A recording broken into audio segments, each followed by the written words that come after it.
മാറി നോക്കുക കൂട്ടരേ, അങ്ങോട്ട് നോക്കി ഇങ്ങോട്ട് നോക്കി തട്ടിമുട്ടി ജീവിതം പാഴാക്കലേ പ്രിയ കൂട്ടരേ.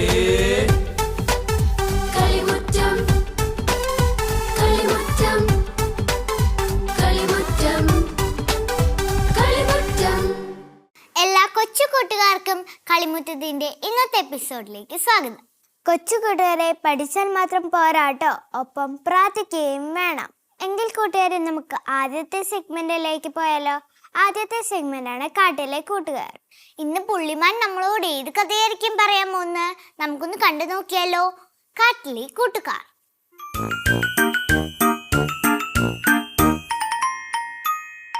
ഈശോ മിശിഹായിക്ക് സ്തുതിയായിരിക്കട്ടെ. എല്ലാവർക്കും സുഖമാണോ? ഇന്ന് നമുക്ക് ഈശോയുടെ ഒരു അത്ഭുതം കേട്ടാലോ? ഒരിക്കൽ ഈശോ തനിയെ സമയം ചെലവഴിക്കുന്നതിനായി ഗലീല കടൽ കടന്ന് യാത്ര തിരിച്ചു. ഈശോ അവിടെ തനിയെ സമയം ചെലവഴിച്ചു കൊണ്ടിരിക്കുകയായിരുന്നു. ജനക്കൂട്ടത്തിനാണെങ്കിൽ ഈശോയുടെ അത്ഭുതങ്ങൾ കാണുവാനും ഈശോയുടെ വചനങ്ങൾ കേൾക്കുവാനും താല്പര്യമുണ്ടായിരുന്നു. അതിനാൽ ഈശോ എവിടെയാണെന്ന് തപ്പിത്തെരഞ്ഞ് കണ്ടുപിടിച്ച് ഈശോയുടെ അടുക്കിലേക്ക് എത്തും. അതുപോലെ തന്നെ ഇപ്രാവശ്യവും ജനക്കൂട്ടം ഈശോ എവിടെയാണെന്ന് അറിഞ്ഞ് ഈശോയുടെ അരികിലെത്തി. ഈശോയുടെ അടുക്കൽ ജനക്കൂട്ടം എത്തിയപ്പോൾ ഈശോ മലമുകളിലേക്ക് കയറി ജനക്കൂട്ടത്തോട് പ്രസംഗിക്കുവാനും അവരോട് സംസാരിക്കുവാനും തുടങ്ങി. അങ്ങനെ അവർ കുറേ നേരം സംസാരിക്കുകയും ദൈവവചനം പ്രസംഗിക്കുകയും ചെയ്തു. സമയം ഇരുട്ടുവാൻ തുടങ്ങിയപ്പോൾ ശിഷ്യന്മാർ വന്ന് ഈശോയോട് പറഞ്ഞു, എന്താ അവർ പറഞ്ഞത്? ഗുരു, ഇത്രയും ആളുകൾക്ക് കൊടുക്കുവാനുള്ള ഭക്ഷണം നമ്മുടെ കയ്യിലില്ല. ഇത്രയും ആളുകൾക്ക് വാങ്ങിച്ചു കൊടുക്കുവാനാണെങ്കിൽ അതിനുള്ള പണവും നമ്മുടെ കയ്യിലില്ല. നമ്മൾ എന്തു ചെയ്യും? അങ്ങനെ ഇരിക്കുമ്പോഴാണ് അന്ത്രയോസ് എന്ന് പറയുന്ന ശിഷ്യൻ യേശുവിന്റെ അടുക്കൽ വന്ന് ഒരു ബാലന്റെ കയ്യിൽ 5 അപ്പവും 2 മത്സ്യവും ഉണ്ട് എന്ന് യേശുവിനോട് പറയുന്നത്. ഇത് കേട്ടപ്പോൾ യേശു ശിഷ്യന്മാരോട് പറഞ്ഞു, ജനക്കൂട്ടത്തോട് ഇരിക്കുവാൻ പറയുക. യേശു പറഞ്ഞതുപോലെ ജനക്കൂട്ടത്തെ അവർ തിരിച്ച് ഇരുത്തി. അവിടെ 5000-ത്തിലധികം ആളുകൾ ഉണ്ടായിരുന്നു. ഈ 5 അപ്പവും 2 മീനും കൊണ്ട് എങ്ങനെയാണ് ഇത്രയും അധികം ആളുകൾക്ക് ഭക്ഷണം നൽകുക എന്ന് ശിഷ്യന്മാർ അതിശയിച്ചു. അപ്പോൾ യേശു ആ ബാലന്റെ കയ്യിൽ നിന്നും 5 അപ്പവും 2 മത്സ്യവും വാങ്ങി. ബാലന് വളരെയധികം സന്തോഷമായിരുന്നു. യേശു ആ അപ്പവും 2 മത്സ്യവും ആശീർവദിച്ച് മുറിച്ച് ശിഷ്യന്മാർക്ക് കൊടുത്തു. ശിഷ്യന്മാരോട് യേശു പറഞ്ഞു, നിങ്ങൾ ഇത് എല്ലാവർക്കും ആവശ്യാനുസരണം വിളമ്പിക്കൊടുക്കുക. ശിഷ്യന്മാർ അപ്പവും മീനും എല്ലാവർക്കും കൊടുത്തോ? യേശു പറഞ്ഞതുപോലെ ശിഷ്യന്മാർ ജനങ്ങൾക്ക് ഭക്ഷണം നൽകി യേശുവിന്റെ അടുക്കൽ വന്നു. അപ്പോൾ യേശു പറഞ്ഞു, മിച്ചമുള്ളവ ഒന്നുപോലും കളയാതെ ശേഖരിച്ചു വെക്കുക. ശിഷ്യന്മാർ ഭക്ഷണം ശേഖരിച്ചോ? യേശു പറഞ്ഞതുപോലെ ജനക്കൂട്ടം ആവശ്യാനുസരണം ഭക്ഷിച്ചതിന് ശേഷം മിച്ചം വന്നവ ശിഷ്യന്മാർ 12 കുട്ടയോളം നിറച്ചു. ഓർക്കണേ, 5 അപ്പവും 2 മത്സ്യവും 5000 ആളുകൾക്ക് യേശു വീതിച്ചു കൊടുത്തു. എന്നിട്ടും 12 കുട്ട നിറയെ മിച്ചവും വന്നു. ഇത് കണ്ടപ്പോൾ ശിഷ്യന്മാരെല്ലാവരും അത്ഭുതപ്പെട്ടു. എങ്ങനെയാണ് 5 അപ്പവും 2 മത്സ്യവും 5000 പേർക്ക് വീതിച്ചു കൊടുക്കുക? അങ്ങനെ ജനക്കൂട്ടത്തിലെ എല്ലാവരും ഭക്ഷിച്ച് തൃപ്തരായി അവിടെ നിന്നും മടങ്ങി. ഈ കഥ നിങ്ങൾക്കെല്ലാവർക്കും ഇഷ്ടമായോ? ഈ കഥയിൽ നിങ്ങൾക്ക് എന്താ മനസ്സിലായത്? ആർക്കെങ്കിലും പറയാവോ? നമുക്ക് ഏത് പ്രതിസന്ധി വന്നാലും നമ്മൾ ദൈവത്തെ തള്ളിപ്പറയാൻ പാടില്ല. അതെ കൂട്ടുകാരെ, നമ്മൾക്ക് ഏത് പ്രതിസന്ധിയും ആയിക്കോട്ടെ, അതിൽ നമ്മൾ ദൈവത്തിന്റെ കൈവിടാതെ എപ്പോഴും ദൈവത്തോടു കൂടെ ആയിരിക്കുവാൻ ശ്രമിക്കുക. കൂട്ടുകാരെ, നിങ്ങൾക്ക് പുള്ളിമാൻ പറഞ്ഞ കഥ ഇഷ്ടമായോ? എങ്കിൽ നമുക്ക് അടുത്ത സെഗ്മെന്റിലേക്ക് പോയാലോ? കുസൃതി കുടിക്കായ അന്നമോളുടെ സംശയം എന്തായിരിക്കും? നമുക്കൊന്ന് കണ്ടു നോക്കിയാലോ? അന്നമോളും കാവൽമാലാഖി.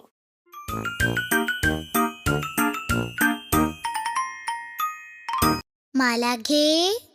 ഹായ് അന്നമോളെ. ഹായ് മാലാഖേ. എന്തുണ്ട് അന്നമോളെ വിശേഷങ്ങൾ? സുഖമായിട്ടിരിക്കുന്നു മാലാഖേ. ആഹാ, എങ്കിൽ അന്നമോളുടെ സ്കൂളിലെ വിശേഷങ്ങൾ എന്തൊക്കെയാ? ഒന്ന് പറഞ്ഞേ. അന്നമോളുടെ ഈ കാവൽമാലാഖ അതൊക്കെ ഒന്ന് കേൾക്കട്ടെ. അതിനെന്താ മാലാഖേ, ഈ അന്നമോള് മാലാഖയോട് എല്ലാം പറയാലോ. മിടുക്കി ചക്കരക്കുട്ടി.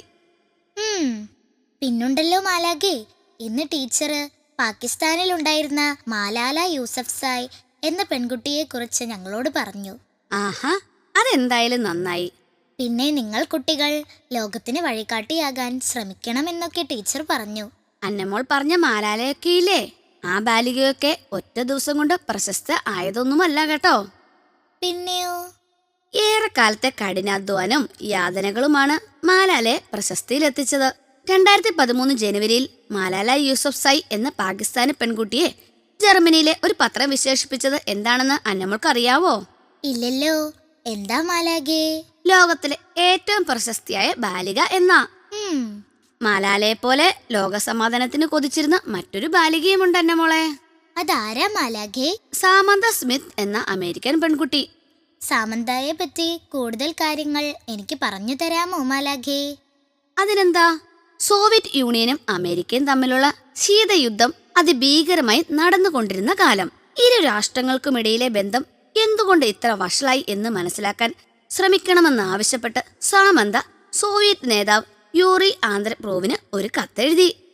എന്നിട്ട് സോവിയറ്റ് ദിനപത്രമായ പ്ലാവ്ദയിൽ സാമന്തയുടെ കത്ത് പ്രസിദ്ധീകരിക്കപ്പെട്ടു.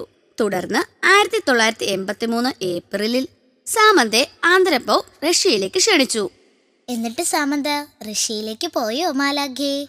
പോയെന്ന് മാത്രമല്ല, സാമന്തയും അച്ഛനമ്മമാരും 2 ആഴ്ച ആന്ദ്രപ്രോവിന്റെ അതിഥിയായി സോവിയറ്റ് യൂണിയനിൽ താമസിക്കുകയും ചെയ്തു.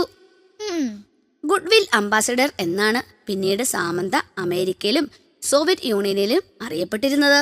കൊള്ളാമല്ലോ നമ്മുടെ സാമന്ത. എന്നാ എന്റെ അന്നമോള് മമ്മി വിളിക്കുന്നതിന് മുമ്പ് വേഗം വീട്ടിലേക്ക് പൊയ്ക്കോട്ടോ. ബായ് മാലാഖേ. ബായ് അന്നമോളെ. ഈ അന്നമോൾക്ക് എന്തോരം സംശയമാണല്ലേ. എന്തായാലും അന്നമോളുടെ സംശയം കാരണം നമുക്ക് കുറെ കാര്യങ്ങൾ അറിയാൻ സാധിക്കുന്നുണ്ട് അല്ലേ കൂട്ടുകാരെ? എങ്കിൽ നമുക്ക് അടുത്ത സെഗ്മെന്റിലേക്ക് പോയാലോ. അടുത്ത സെഗ്മെന്റ് ആണ് രാഗസങ്കീർത്തനം. ഇന്ന് ജിയോന രാഗസങ്കീർത്തനത്തിൽ ഏത് സങ്കീർത്തനമായിരിക്കും പാടാൻ പോകുന്നത്? നമുക്കൊന്ന് കണ്ടു നോക്കിയാലോ. രാഗസങ്കീർത്തനം.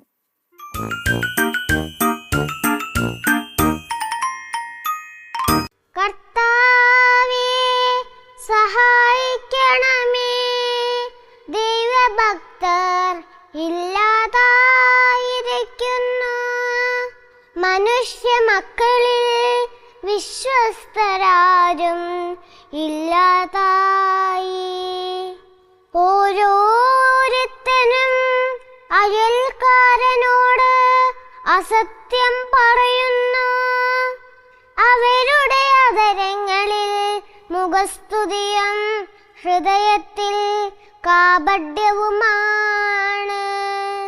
മുഖസ്തുതി പറയുന്ന അധരങ്ങളെയും വീമ്പിളക്കുന്ന നാവിനെയും കർത്താവ് ഛേദിച്ചു കളയട്ടെ.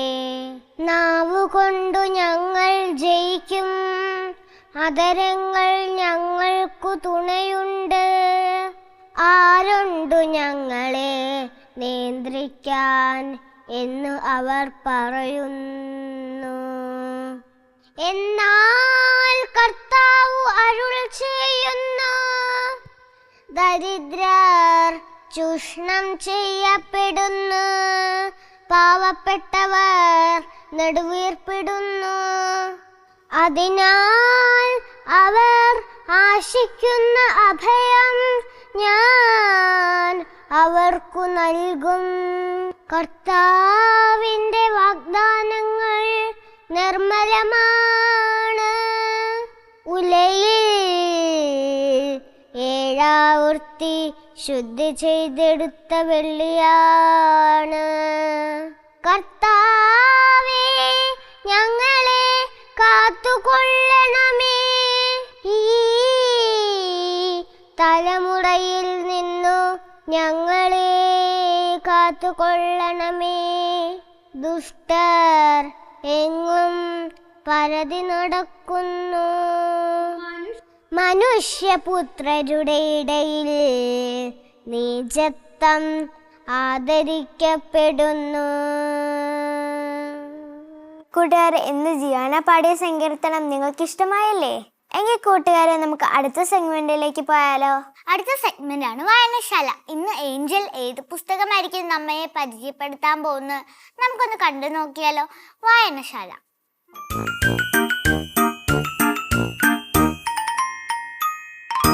കൊച്ചു കൂട്ടുകാരെ, ഞാനിന്ന് നിങ്ങൾക്ക് മുമ്പിൽ പരിചയപ്പെടുത്തുന്ന പുസ്തകം വാഴ്ത്തപ്പെട്ട ഫ്രെഡറിക് ഓസാനത്തെ കുറിച്ചാണ്. ഈ പുസ്തകം എഴുതിയിരിക്കുന്നത് മാർട്ടിൻ തുരുത്തിക്കരയാണ്. ഈ പുസ്തകം പബ്ലിഷ് ചെയ്തിരിക്കുന്നത് മാർ ലൂയിസ് പബ്ലിക്കേഷൻസ് ആണ്. ഈ പുസ്തകത്തിൽ 12 അധ്യായങ്ങളാണുള്ളത്. 19-ാം നൂറ്റാണ്ടിന്റെ ഇരുണ്ട അധ്യായങ്ങൾ, ഓസാനാം കുടുംബം, നവചൈതന്യത്തിന്റെ ഉദയം, തൂലിക പടവാളാക്കി അവിശ്വാസികളുടെ ഇടയിൽ, മാതൃകാപരമായ വിശ്വാസം, സേവനനിഷ്ഠമായ ജീവിതത്തിലേക്ക്, സങ്കടക്കടലിൽ, വിവാഹ ജീവിതത്തിലേക്ക്, റോമിലേക്കുള്ള യാത്ര, രോഗത്തിന്റെ പിടിയിൽ, അവസാന നാളുകൾ, സ്വർഗീയ സമ്മാനം എന്നിങ്ങനെ 12 അധ്യായങ്ങൾ ഉൾപ്പെടുന്ന ഒരു ജീവചരിത്ര പുസ്തകമാണിത്. സമൂഹത്തിൽ കുടികൊണ്ടിരുന്ന അന്ധവിശ്വാസങ്ങളെക്കുറിച്ചാണ് ആദ്യത്തെ അധ്യായത്തിൽ പരാമർശിക്കുന്നത്. രണ്ടാമത്തെ അധ്യായത്തിൽ ഓസാനാം കുടുംബത്തെക്കുറിച്ചാണ് പരാമർശിക്കുന്നത്. കത്തോലിക്ക വിശ്വാസത്തെ മുറുകെ പിടിച്ച ഒരു കുടുംബമായിരുന്നു നിഷ്കളങ്കതയുടെ പര്യായമായ ഓസാനാം കുടുംബം. മൂന്നാമത്തെ അധ്യായത്തിൽ വാഴ്ത്തപ്പെട്ട ഫ്രെഡറിക് ഓസാനത്തിന്റെ ജനനത്തെക്കുറിച്ചാണ് പരാമർശിക്കുന്നത്. 1813 ഏപ്രിൽ 13-നാണ് ആ നവചൈതന്യം ഭൂമിയിൽ ഉദയം ചെയ്തത്. ആന്റണി ഓസാനാമിന്റെയും മേരി നദാസിന്റെയും 14 മക്കളിൽ ഒരുവനായിട്ടായിരുന്നു ഫ്രെഡറിക് ഓസാനാം ജനിച്ചത്. നാലാമത്തെ അധ്യായത്തിൽ തന്റെ തൂലിക പടവാളാക്കി അവിശ്വാസികളുടെ ഇടയിൽ പ്രവർത്തിച്ചു വന്ന വാഴ്ത്തപ്പെട്ട ഫ്രെഡറിക് ഓസാനത്തെക്കുറിച്ചാണ് പരാമർശിക്കുന്നത്. ഫ്രെഡറിക്കിന്റെ പ്രഥമ ദിവ്യകാരുണ്യ സ്വീകരണം 1826 മെയ് 2-ാം തീയതിയായിരുന്നു. 5-ാമത്തെ അധ്യായത്തിൽ മാതൃകാപരമായ വിശ്വാസത്തിലൂടെ ജീവിച്ചു വന്ന വാഴ്ത്തപ്പെട്ട ഫ്രെഡറിക് ഓസാനത്തെക്കുറിച്ചാണ് പറയുന്നത്. 6-ാമത്തെ അധ്യായത്തിൽ സേവനനിഷ്ഠമായ ജീവിതം നയിച്ച വാഴ്ത്തപ്പെട്ട ഫ്രെഡറിക് ഓസാനത്തെ പറ്റിയാണ് പരാമർശിക്കുന്നത്. 1833 മെയ് മാസത്തിൽ ഫ്രെഡറിക് വിൻസെന്റ് പോൾ സഖ്യം സ്ഥാപിച്ചു. 7-ാമത്തെ അധ്യായത്തിൽ തന്റെ മാതാപിതാക്കളുടെ വേർപാടിൽ വിഷമിക്കുന്ന ഫ്രെഡറിക് ഓസാനത്തെ പറ്റിയാണ് പറയുന്നത്. 8-ാമത്തെ അധ്യായത്തിൽ ഫ്രെഡറിക് ഓസാനത്തിന്റെ വിവാഹത്തെക്കുറിച്ചാണ് പരാമർശിക്കുന്നത്. 1841 ജൂൺ 23-ാം തീയതി അദ്ദേഹം വിവാഹിതനായി. ലിയോൺസ് സർവകലാശാല റെക്ടറുടെ പുത്രി അമേലിയ ആയിരുന്നു വധു. 9-ാമത്തെ അധ്യായത്തിൽ ഫ്രെഡറിക് ഓസാനവും അദ്ദേഹത്തിന്റെ കുടുംബവും ചേർന്ന് നടത്തിയ റോമിലേക്കുള്ള യാത്രയെക്കുറിച്ചാണ് പരാമർശിക്കുന്നത്. 10-ാമത്തെ അധ്യായത്തിൽ രോഗത്തിന്റെ പിടിയിലകപ്പെട്ട വാഴ്ത്തപ്പെട്ട ഫ്രെഡറിക് ഓസാനത്തെക്കുറിച്ചാണ് പറഞ്ഞിരിക്കുന്നത്. 11-ാമത്തെ അധ്യായത്തിൽ വാഴ്ത്തപ്പെട്ട ഫ്രെഡറിക് ഓസാനത്തിന്റെ അവസാന നാളുകളെ പറ്റിയാണ് പരാമർശിക്കുന്നത്. രോഗാവസ്ഥയിലും അദ്ദേഹം ദീനാനുകമ്പ കൈവിട്ടിരുന്നില്ല. അവിടെ വരുന്ന നിർധനരായ രോഗികൾക്കായി അദ്ദേഹം ഒരു ധർമ്മസദനം സ്ഥാപിച്ചു. അവരുടെ യാത്രാ ചെലവിനും മറ്റുമായി വിൻസെന്റ് പോൾ സഖ്യവും സ്ഥാപിച്ചു. അവസാന അധ്യായത്തിൽ വാഴ്ത്തപ്പെട്ട ഫ്രെഡറിക് ഓസാനത്തിന്റെ മരണത്തെക്കുറിച്ചാണ് പരാമർശിക്കുന്നത്. 1853 സെപ്റ്റംബർ 8 നിദ്രയിലാണ്ട ഫ്രെഡറിക് ഇടയ്ക്കിടെ "എന്റെ ദൈവമേ, എന്നോട് കരുണയാകണമേ" എന്നുരുവിട്ടുകൊണ്ടിരുന്നു. അദ്ദേഹത്തിന്റെ ആത്മാവ് ഭൂമിയിൽ നിന്നും സ്വർഗത്തിലേക്ക് ഉയർന്നു. നിത്യസമ്മാനത്തിന് ആ പുണ്യാത്മാവ് വിളിക്കപ്പെട്ടു. 1997 ഓഗസ്റ്റ് 22-ന് ജോൺ പോൾ 2-ാമൻ പാപ്പ ഫ്രെഡറിക്കിനെ വാഴ്ത്തപ്പെട്ടവനായി പ്രഖ്യാപിച്ചു. കൊച്ചു കൂട്ടുകാരെ, നിങ്ങൾക്കെല്ലാവർക്കും വാഴ്ത്തപ്പെട്ട ഫ്രെഡറിക് ഓസാനത്തിന്റെ ജീവചരിത്രം ഇഷ്ടമായെന്ന് കരുതുന്നു. അപ്പോൾ നിങ്ങളെല്ലാവരും വാഴ്ത്തപ്പെട്ട ഫ്രെഡറിക് ഓസാനത്തിന്റെ ജീവചരിത്ര ബുക്ക് വാങ്ങി വായിക്കുമല്ലോ. കൂട്ടുകാരെ, ഇന്ന് ഏഞ്ചൽ പരിചയപ്പെടുത്തിയ പുസ്തകം നിങ്ങൾക്ക് ഇഷ്ടമായില്ലേ? എങ്കിൽ തീർച്ചയായും നിങ്ങൾ ആ പുസ്തകം വാങ്ങി വായിക്കണേ. കൊച്ചു കൂട്ടുകാരെ, നമ്മളെ കാത്ത് ഉണ്ണീശോ ഇരിക്കുകയാണ്. നമുക്ക് ഉണ്ണീശോയുടെ വിശേഷങ്ങൾ അറിഞ്ഞിട്ട് വന്നാലോ? ഉണ്ണിവചനങ്ങൾ.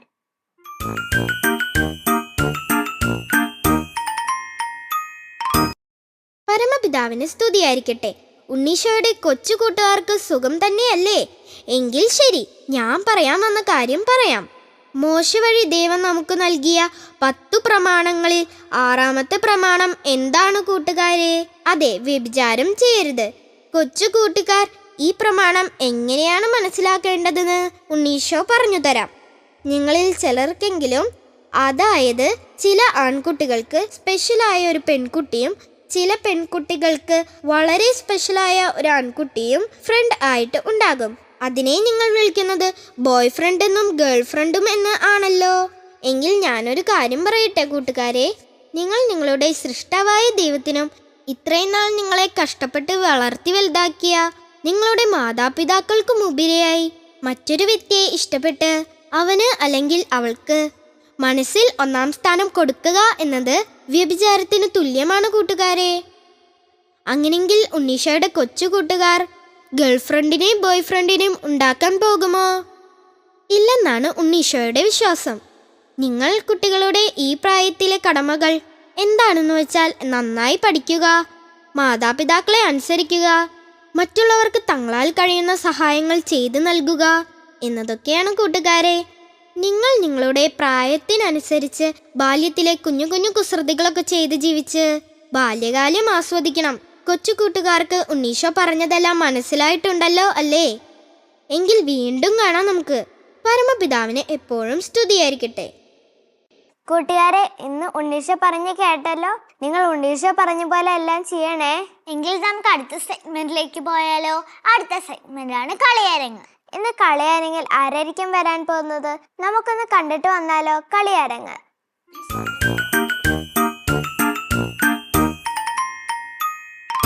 എൻ്റെ എല്ലാ കൂട്ടുകാർക്കും സ്നേഹം നിറഞ്ഞ നമസ്കാരം. കൂട്ടുകാരെ, സോളമൻ രാജാവിനെ കുറിച്ച് നിങ്ങൾ കേട്ടിട്ടുണ്ടോ?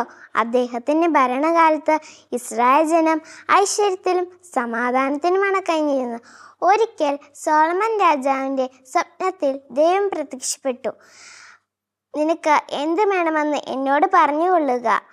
അദ്ദേഹം പറഞ്ഞു, നന്മയും തിന്മയും തിരിച്ചറിഞ്ഞ് അങ്ങയുടെ ജനത്തെ ഭരിക്കാനുള്ള വിവേകം ഈ ദാസന് നൽകിയാലും.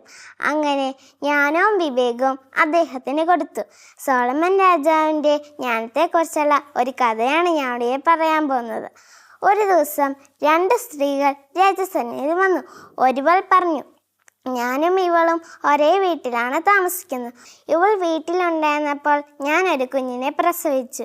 3 ദിവസം കഴിഞ്ഞപ്പോൾ ഇവളും പ്രസവിച്ചു. ഞങ്ങളെ കൂടാതെ വേറെ ആരും ഉണ്ടായിരുന്നില്ല. രാത്രിയിൽ ഇവൾ ഉറക്കത്തിൽ തൻ്റെ കുട്ടിയുടെ മേൽ കിടക്കുവാനായി ഇടയായി. അപ്പോൾ കുട്ടി മരിച്ചു. അർദ്ധരാത്രിയിൽ ഇവൾ എഴുന്നേറ്റു. ഞാൻ നല്ല ഉറക്കമായിരുന്നു. എൻ്റെ മകനെ അവളുടെ അടുത്തും മരിച്ച കുട്ടിയെ എൻ്റെ അടുത്തും കിടത്തി. രാവിലെ എണീറ്റപ്പോൾ കുട്ടി മരിച്ചതായി കണ്ടു. സൂക്ഷിച്ചു നോക്കിയപ്പോൾ ഇത് എൻ്റെ കുട്ടിയല്ല എന്ന് മനസ്സിലായി. മറ്റവൾ പറഞ്ഞു, അങ്ങനെയല്ല, മരിച്ച കുട്ടി നിൻ്റേതും ജീവനുള്ള കുട്ടി എൻ്റേതുമാണെന്ന് അവർ രണ്ടുപേരും രാജസന്നിധിയിൽ നിന്ന് തർക്കിച്ചു. രാജാവ് പറഞ്ഞു, ജീവനുള്ള കുട്ടി നിങ്ങളുടേതാണെന്ന് നിങ്ങൾ 2 പേരും പറയുന്നു. എന്നാൽ ഒരു വാൾ കൊണ്ടുവരിക. സേവകൻ വാൾ കൊണ്ടുവന്നു. ജീവനുള്ള കുട്ടിയെ 2ആയി പകർത്ത് ഇരുവർക്കും കൊടുക്കുക. ഇത് കേട്ട് കുഞ്ഞിൻ്റെ യഥാർത്ഥ അമ്മ ഹൃദയം നീറിക്കൊണ്ട് പറഞ്ഞു, അരുത് യജമാനനെ, അരുത്, എൻ്റെ മകനെ കൊല്ലരുത്. മറ്റവൾ പറഞ്ഞു, അങ്ങ് പറഞ്ഞത് ശരിയാണ്. കുഞ്ഞിനെ എനിക്കും വേണ്ട, ഇവൾക്കും വേണ്ട. കുഞ്ഞിനെ വിഭജിക്കുക. ഇത് കേട്ട് കുഞ്ഞിൻ്റെ യഥാർത്ഥ അമ്മ വീണ്ടും പറഞ്ഞു, അരുത് യജമാനനെ, അരുത്, എൻ്റെ മകനെ കൊല്ലരുത്. എൻ്റെ മകനെ ഇവൾക്ക് കൊടുത്തുകൊള്ളുക. രാജാവ് വീണ്ടും കൽപ്പിച്ചു, കുഞ്ഞിനെ കൊല്ലേണ്ടതില്ല. ഇവളാണ് ഈ കുഞ്ഞിൻ്റെ യഥാർത്ഥ അമ്മ, ഇവൾക്ക് കൊടുത്തുകൊള്ളുക. ആ അമ്മ കുഞ്ഞിനെ എടുത്ത് വാരിപ്പറന്ന് ചുംബനങ്ങൾ നൽകി രാജാവിന് നന്ദി പറഞ്ഞ് മടങ്ങിപ്പോയി. കൂട്ടുകാരെ, നിങ്ങൾക്ക് മനസ്സിലായോ? നീതി നടത്തുന്ന ദൈവിക ജ്ഞാനമുള്ള ഒരു രാജാവായിരുന്നു സോളമൻ രാജാവ്. നന്ദി, നമസ്കാരം. കൂട്ടുകാരെ, ഇന്നത്തെ കളിയരങ്ങ് നിങ്ങൾക്ക് എല്ലാവർക്കും ഇഷ്ടമായോ? എങ്കിൽ കൊച്ചു കൂട്ടുകാരെ ഏറെ സന്തോഷിപ്പിക്കുന്ന സെഗ്മെന്റിലേക്ക് നമുക്ക് പോയാലോ? ഈ ആഴ്ചയിൽ ബർത്ത്ഡേ ആഘോഷിക്കുന്ന കൊച്ചു കൂട്ടുകാരെ നമുക്കൊന്ന് വിഷ് ചെയ്തിട്ട് വന്നാലോ? സന്തോഷ ജന്മദിനം.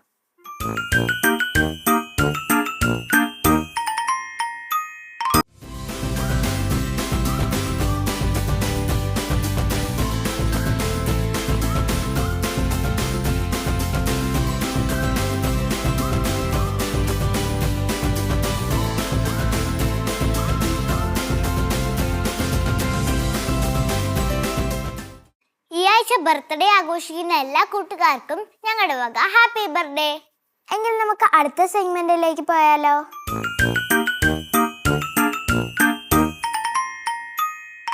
കുഞ്ഞു മനസ്സുകളിലെ കുഞ്ഞു ശാസ്ത്രജ്ഞന്മാരെ കണ്ടെത്തുന്നതിനായി സയൻസ് എക്സിബിഷൻ ഒരുക്കി Pala British Kinder school. Simply science 2025. ഭൗതിക ശാസ്ത്രം, രസതന്ത്രം, ജീവശാസ്ത്രം, വ്യോമയാനം എന്നിങ്ങനെ വിവിധ മേഖലകളിലെ വർക്കിംഗ് മോഡലുകളുമായി കുട്ടികൾ അണിനിരന്നു. കാഴ്ചക്കാരിൽ കൗതുകമുണർത്തുന്നതായിരുന്നു പ്രദർശനം. വിദ്യാർത്ഥികൾ മനോഹരമായി ലളിതമായുമാണ് തങ്ങളുടെ പ്രൊജക്ടിനെ കുറിച്ച് വിശദീകരിച്ച് നൽകുന്നത്. വിദ്യാർത്ഥികളിൽ സയൻസിന്റെ പ്രാധാന്യം മനസ്സിലാക്കുന്നതിനു വേണ്ടിയായിരുന്നു British Kinder school science exhibition ഒരുക്കിയത്. തങ്ങളുടെ അറിവിനപ്പുറത്തേക്കുള്ള ലോകത്തെ മനസ്സിലാക്കാൻ വിദ്യാർത്ഥികൾ സിംപിളി സയൻസ് എന്ന എക്സിബിഷൻ ഒരു മുതൽക്കൂട്ടായിരുന്നു.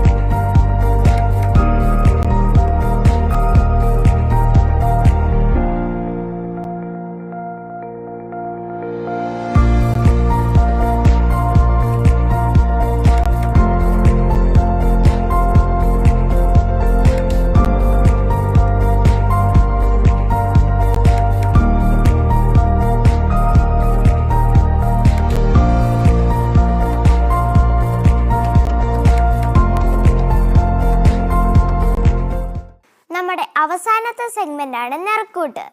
ഇന്ന് നിറക്കൂട്ടിൽ ആര് വരച്ച പടങ്ങളായിരിക്കും സെലക്ട് ചെയ്തേക്കുന്നത്? നമുക്കൊന്ന് കണ്ടിട്ട് വന്നാലോ? നിറക്കൂട്ട്.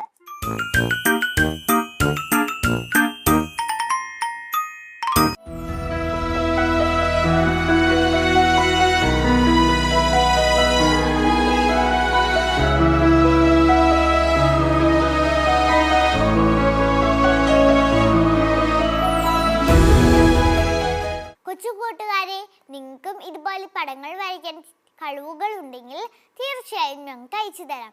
അതിനായി ഞങ്ങളുടെ address: the producer, Kalimuttam, divine vision, divine retreat centre, Muringoor PO, Chalakudy, Thrissur. Pin 680309. Email kalimutamgtv24@gmail.com. Phone 8606460033. കൂട്ടുകാരെ, നിങ്ങൾക്ക് ഇന്നത്തെ കളിമുറ്റം ഇഷ്ടമായോ? എങ്കിൽ അടുത്ത ആഴ്ച ഞങ്ങൾ ഇതിലും നല്ലൊരു എപ്പിസോഡുമായി വീണ്ടും വരും. അതുവരേക്കും ബൈ.